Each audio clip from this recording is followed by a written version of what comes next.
হচ্ছে থ্রেট দেয় আমাদেরকে, ফোর্স যে টিসিটা সেটা দিবে, রাতের মধ্যে গায়েব করে দেওয়া হবে।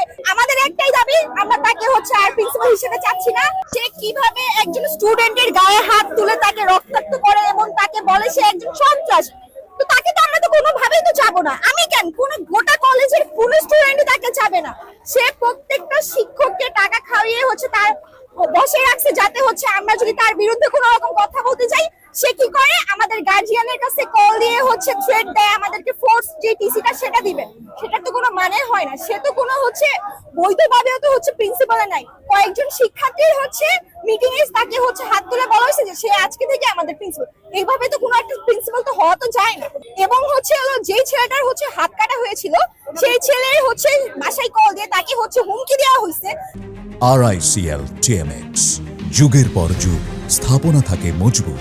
কলেজের বিরুদ্ধে হচ্ছে যাতে স্টেটমেন্ট দেওয়া হয় এবং তাকে হচ্ছে রাতের মধ্যে গায়েব করে দেওয়া হবে, এগুলা কোন ধরনের কথা? এটা তো একজন, সে তো নিজে তো একজন সন্ত্রাস, সে আবার স্টুডেন্টকে কোন সাহসে সন্ত্রাস বলতেছে? স্টুডেন্টরা হচ্ছে অন্যায়ের বিরুদ্ধে প্রতিবাদ করতে গিয়েছিল দেখে হচ্ছে স্টুডেন্টের গায়ে হাত তোলা হয়েছে, দেন হচ্ছে পরীক্ষার হলের মধ্যে স্টুডেন্টের খাতা ছিঁড়ে নেওয়া হয়েছে, স্টুডেন্টের সাথে বাজে ব্যবহার করা হয়। সেটা তো কখনোই তো কোনো স্টুডেন্ট তো চাবে না যে তাদের হচ্ছে শিক্ষক এইভাবে তাদের সন্তানের মতনই তো আমরা তাদের কাছে।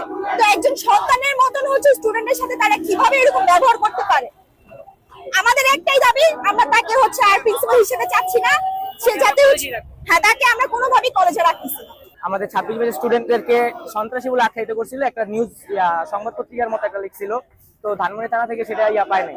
তো তিনি টাকা খাওয়ায় বা বিভিন্ন পথ অবলম্বন করে এটা টাকা খাওয়ায়া একটা নিউজের মতো বা সংবাদের মতো পত্রিকার মতো একটা করে এটা ছাপাই দিয়েছে আমাদেরকে সন্ত্রাসী বলে, যে আমরা কলেজে নাকি ভাঙচুর করছি, সিসি ক্যামেরা ভাঙচুর করছি, দারোয়ানদের গায়ে হাত দিছি, পিয়নদের গায়ে হাত দিছি, তারপর কলেজের ভিতরে হাই ক্লাস বিভিন্ন সম্পদ, কলেজের সম্পদ নষ্ট করছি, এমন একটা বলে সন্ত্রাসী বলে আখ্যায়িত করছিল আমাদের। এই হচ্ছে যে প্রিন্সিপাল আমাদেরকে সন্ত্রাসী বলে আখ্যায়িত করছে, তাদের আমরা কলেজে রাখবো না।